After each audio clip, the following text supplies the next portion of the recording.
Looking at your game, you're coming off the rookie season, rookie of the year.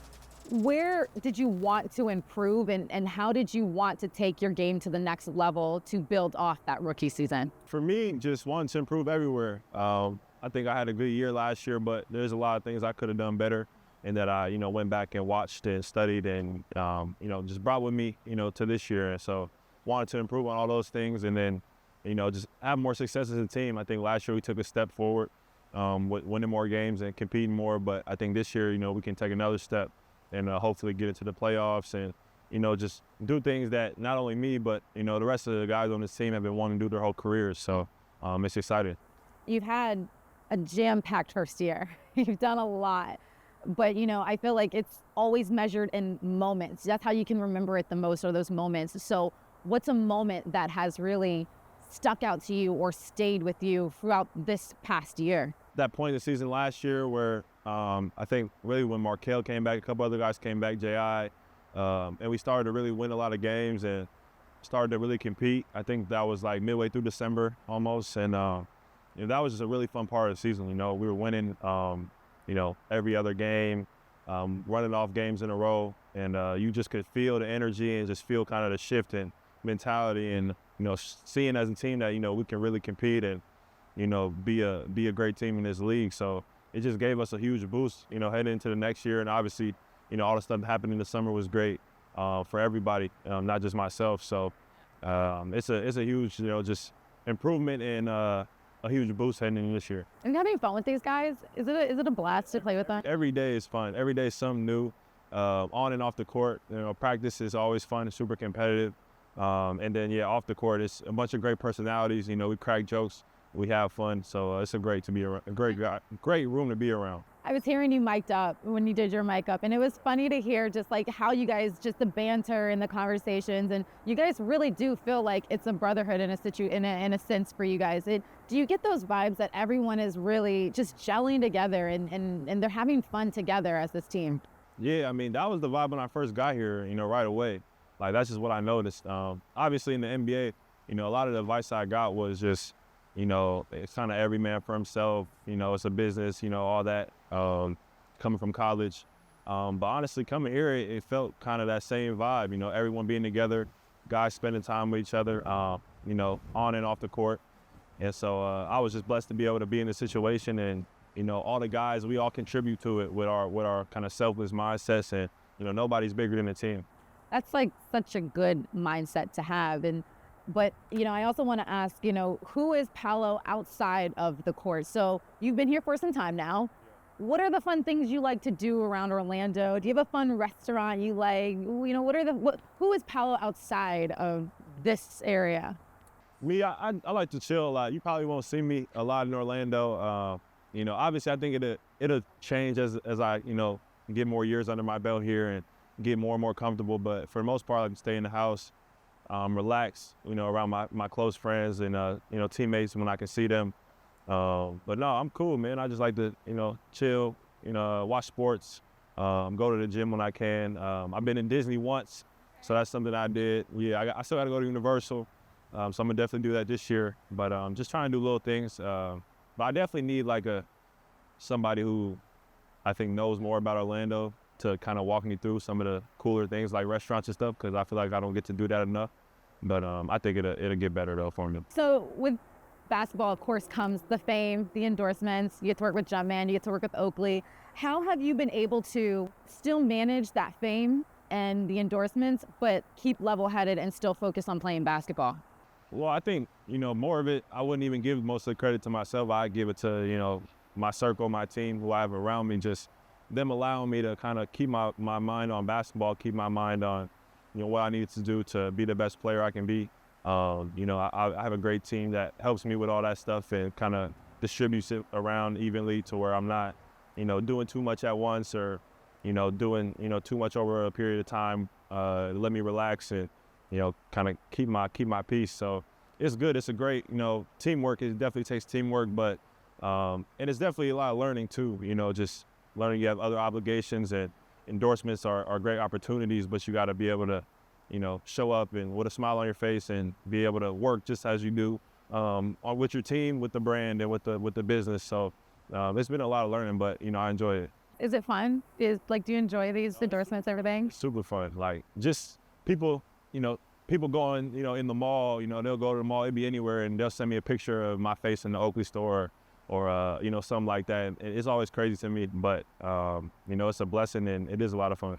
So have you been able to just kind of like sit back and realize like you get to live this life, you get to enjoy it and just everything that comes with it? Have you even taken that in yet, or are you just so locked in? There's some moments where I feel like I am just super locked in and I forget, but I think really this first off season for me gave me some time to sit back and take it all in and enjoy and just reminisce on some of the stuff I've been able to do. Because from that point where you leave college to through your rookie year, it's like no stops, no breaks. So you don't really get a lot of time. But I think my first off season, I got some time to really, sit down and think about it. But no, it's a dream come true. Like it's what I dreamed to do my whole life. I really never thought I was gonna do anything else besides, either NFL or NBA, one of the two. So, just when you plan your whole life to get here and you're able to do it, it's something really special. But, obviously I have a lot more that I want to accomplish and that I'm still working towards. NFL? That's the goal? My dad played football. I started playing football almost as soon as I started playing basketball. So I wouldn't, it wouldn't be a lie to say that football might have been my first love growing up. I just got too tall. You got too tall, and then they're like, all right, we got to switch. We got to figure this out.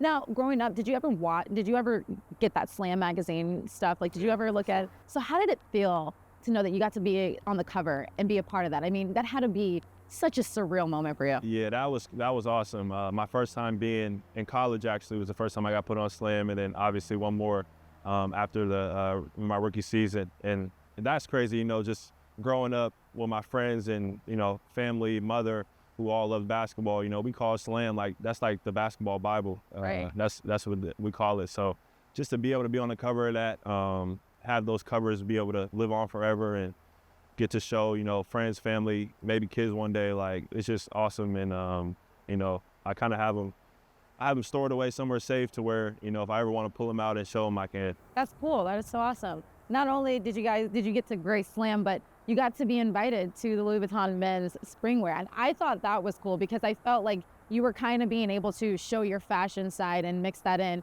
What was that experience like for you?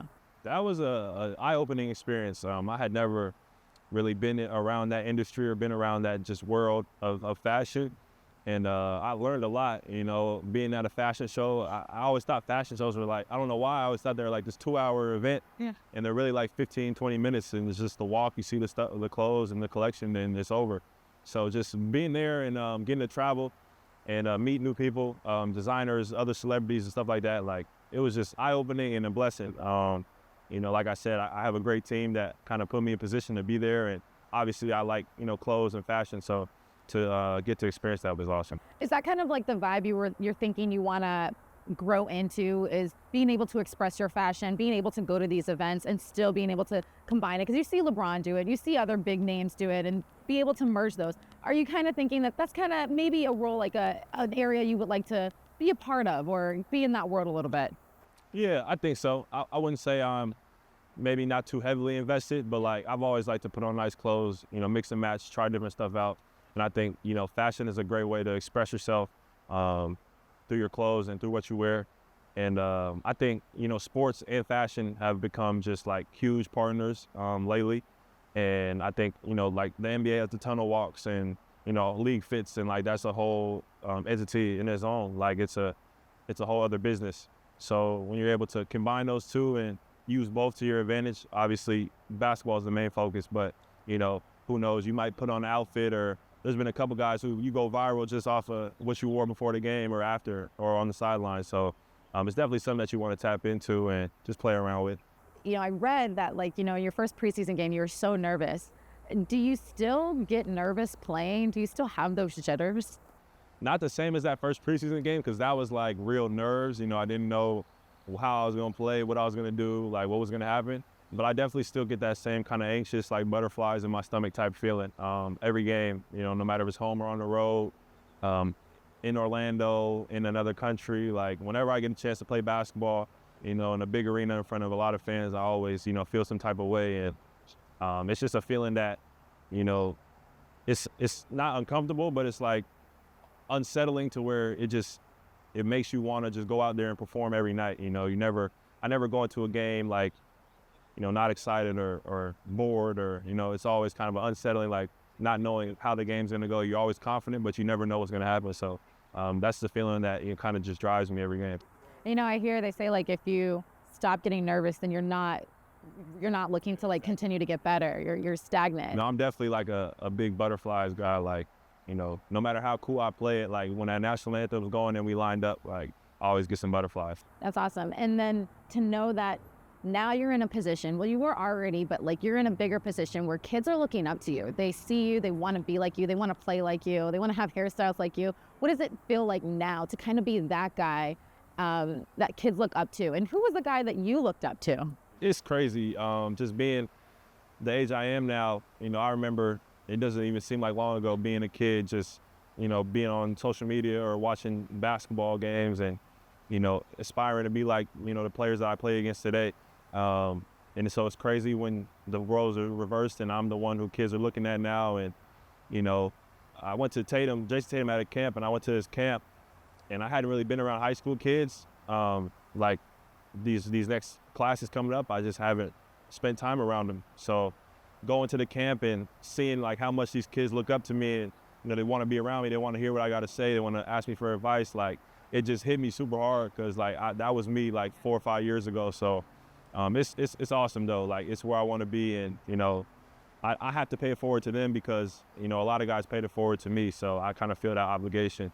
But no, like you said, a lot of those guys, Carmelo, LeBron, those were like my two like main favorites my whole life. But like a lot of guys from Seattle, obviously I'm from Seattle, so Jamal Crawford, you know, he reached out from a young age and was always there for me, along with the countless others that helped me along the way. So it's been a lot of guys I've looked up to, and, you know, I've either watched from a distance or watched up close. So it's just how to carry myself, how to kind of do this thing. Thanks, Paolo. Thank you.